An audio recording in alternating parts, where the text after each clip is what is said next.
For a very long time now, we had had no news about the progress of the war. The Japanese kept telling us that before long they would be sitting in the White House in Washington. None of us believed this propaganda, but why was it taking the U.S. so long to beat the Japanese?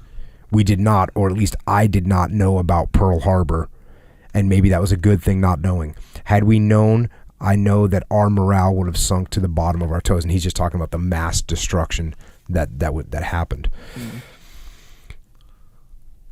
So far, I have not mentioned anything or very little about our thoughts of home and family.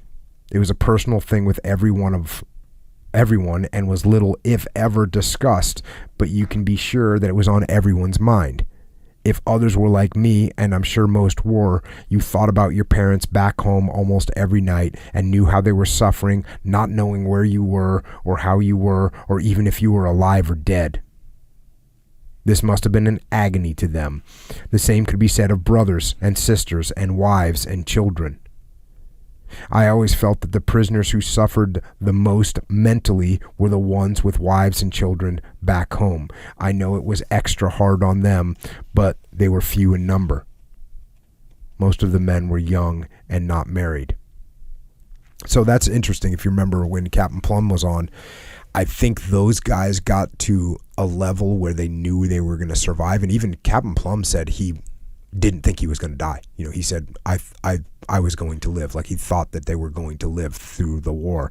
But I think for these guys, it must be a different, and that's why the guys that were in, like, the Hanoi Hilton, remember, they knew everything about everyone's life and every single story that you would try and remember every single possible thing that you could about your whole life and tell it to your roommate.